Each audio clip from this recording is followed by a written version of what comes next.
I'm Nito the GTG and welcome to Raging G. I talked a few times about comics from video games. I review a couple of them and I want to review many more in the future.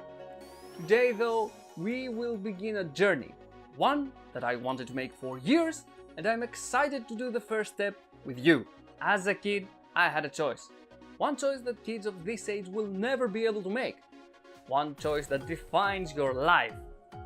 Nintendo or Sega? Of course, I'm talking about which video console I should buy. Yeah, today you have a choice of Nintendo, Sony and Microsoft, but the games in them are so different, except for the first-party titles of Nintendo. Back then, you could be a Mario kid or a Sonic kid. I chose to be a Sonic kid with my trusty Master System that I own even to this day. That made me love Sonic a lot more. I played the games, watched the few cartoons I had with a great dub so the voices weren't so terrible. There were still like forks scratching plates though. And many more. As I grew up, I found out that they were comics of Sonic and I was ecstatic. You mean I could read new and exciting adventures of Sonic and his friends? Sign me the fuck up! But then my problems began because I actually started reading them and I saw the abundance of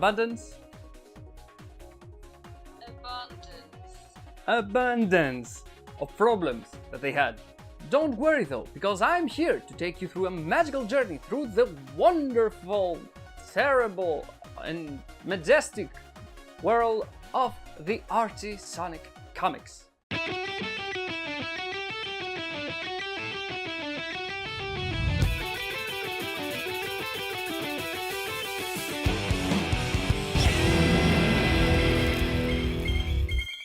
In the next few weeks, I'll be talking about all the Sonic comics that Archie published, with titles such as Sonic the Hedgehog, Knuckles the Echidna, Sonic Universe, some specials and miniseries for a few characters like Princess Sally, Tails and Knuckles and a few more. I'll be following a guideline of all the stories made from the wonderful peoples in some 4-leaf clover page. I won't be mentioning when we jump from series to series, I'll just talk about the plot, my opinion on it, plus the art, and we'll move on to the next. I will try and mention the artists and writers though when they play a major part in the comics, including... You will see when we reach that time. I'll also talk about the few crossovers, again when we reach a point. I want this to be a retrospective of the Sonic comics as well. So let's begin with the first few issues. These have a few relaxed stories about Sonic and the Freedom Fighters fighting Robotnik that wants to take over the world and make every animal into a robot. Also, they changed Sally's design since it looks nothing like her animated counterpart. Plus, she's naked all the time. All those characters were taken straight out of the second animated show of Sonic. We also learn a few more stories about Sonic's uncle, Uncle Chuck, and how he created the magic rings that amplify and make Sonic stronger. Though this will change later on. These comics took a lot of liberties creating a world around Sonic, because they would establish one element, then Sega came and created a proper story surrounding that element, and the comics would disregard their creation immediately, and that created a ton of inconsistencies. The art in those issues is colorful, but inconsistent. For example, Sally in one issue is drawn with blonde hair, the next issue is black, and they mention the sudden change in the next issue. Plus, they contain a few references to Flash, Teenage Mutant Ninja Turtles, X-Men and many more.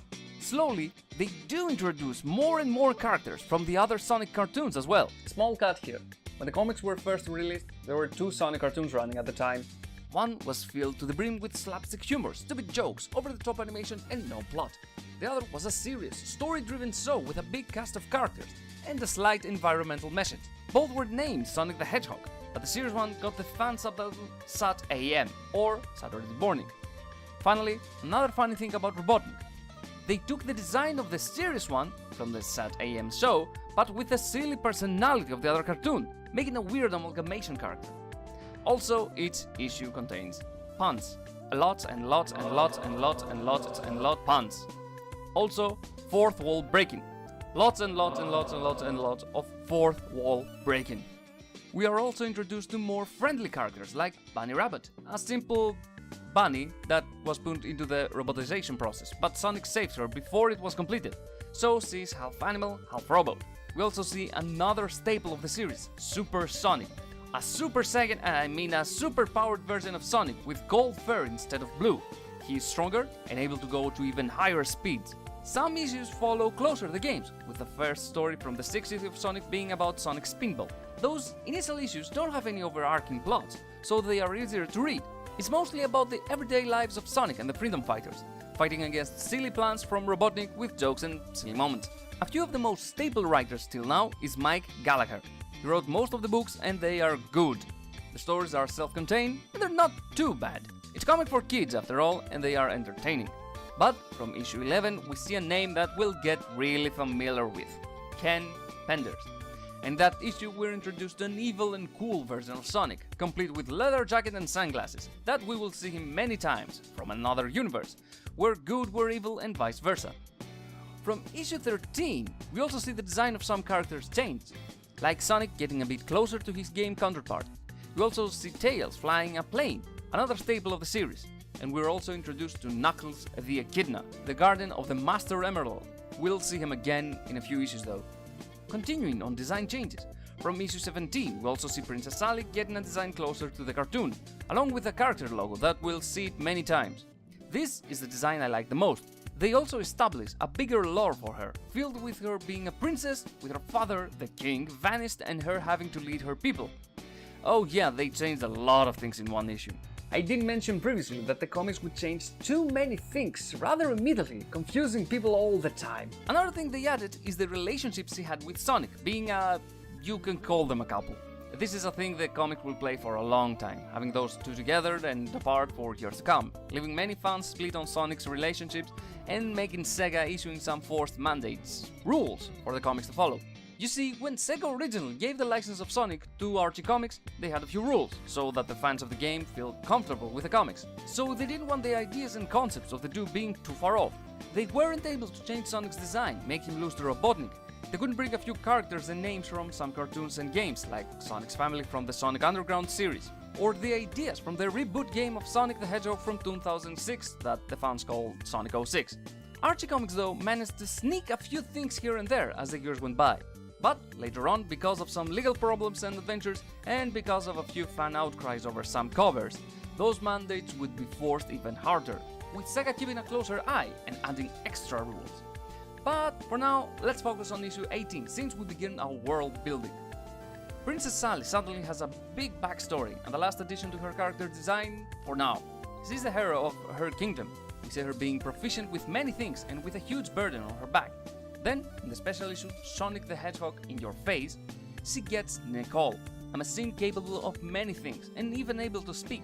She came from a meteor that fell near Sally, and we see that it's a machine sent to her from a future where Sally is happy, married to Sonic, having a couple of kids as well, yeah. In issue 19, we also see again the evil version of Sonic that helps a robot Robotnik that wants to take over every single dimension. So Sonic, with a bunch of other Sonics, with many different references like Batman Sonic, Wolverine Sonic, etc., and with the help of the Robotnik we know, work together to stop them. They head to the neutral zone where they find the Infinity Gauntlet. Yeah, and the story ends with all the Sonics working together to stop the Robotnik, ending the story rather quickly. In issue 20, we meet a new character, Jeffrey St. John, the leader of the Rebel Underground that also fights to stop Robotnik. Then we go to our first 3-issue miniseries, Princess Sally. There we meet another group of younger freedom fighters that start to work with Jeffrey, with a bad start of course. The next day everything seems fine, with Sally and the rest managing to destroy the second energy substation, but in the night we see Jeffrey teleporting to a secret location that contains a sleeping Sally in a tube. The second issue of the miniseries shows Jeffrey managing to kidnap Sally and replace her with the one that was sleeping. Unfortunately, he takes the real Sally to Robotnik with plans of making her a robot, aka roboticizing her.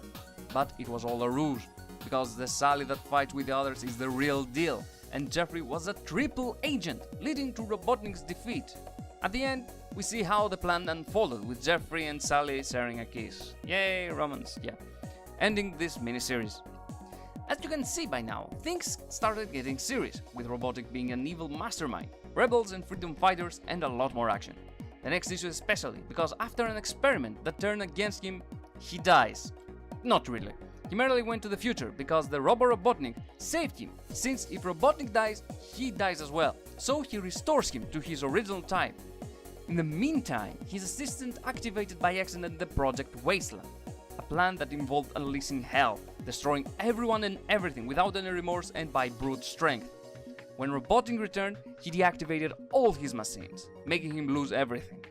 We also see a small romance forming between Antoine and Bunny, something that will stay. After that, we're back to the usual shenanigans with evil Sonic and other evil versions of the Freedom Fighters. Then Amy with her first appearance, but also Mecha Sonic, one of the biggest antagonists of Sonic. Then Knuckles appears again, along with his floating island and the Chaos Emerald being hijacked by Robotnik, turning the island into a floating fortress. Knuckles gets a few stories, building his plotline, showcasing his personality a bit more. As you can see, the art is constantly changing, making our characters look more like humans, then again animals, then they forget that Sally has a vest, and many more inconsistencies. For now, you just have to get used to it. I don't have anything better to say, because until a few specific people join in, the art will change like that constantly. Also, as you can guess, almost every soul tier now is contained in one issue, so let's finish off the rest quickly. Issue 26, we meet the Arctic Mobians. Sonic Triple Trouble. It has the name of the same game on the Game Gear. We meet Knuck the Weasel, Vector, and Archimedes, a character that knows Knuckles. Issue 27 and 28. Sonic forgets the others. Robotnik trains and sent him to destroy the Freedom Fighters. In the fight, Sonic remembers everything, tricking Robotnik at the end. Issue 29, a one-page background story for Dulcie, a new character, and the second part of Tails' solo story, leading to his own 3-issue miniseries.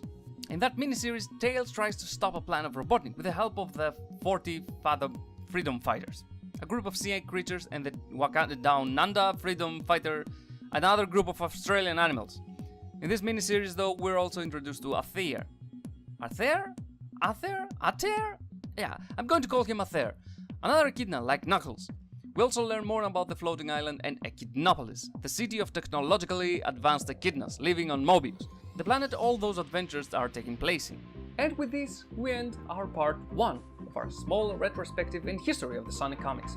Till now, we were introduced to most of our main cast, we still have a few characters to go through, we saw our world, our main villains, and we got many small stories. As a comic, I wouldn't call them bad or good, they're forgettable. They're the kind of comics that you will buy as a kid, read them once, put it in a long box in your attic, find them after decades, read them again, and do that again and again. They're simple, colorful, and silly. In our next part, we'll go through the first big fight of Sonic vs. Robotnik, leading to the death of Robotnik. We'll learn a few things about Sonic's parents and Sally's father, we'll get introduced to more new characters, and also Knuckles the Echidna and his long lineage of echidnas. Well, that's all about it. So, until we meet next time, keep reading. If you enjoyed this episode, please subscribe, leave a comment, like, and share it around because it helps me tremendously. Hope to see you again in my next episode. Until then, bye!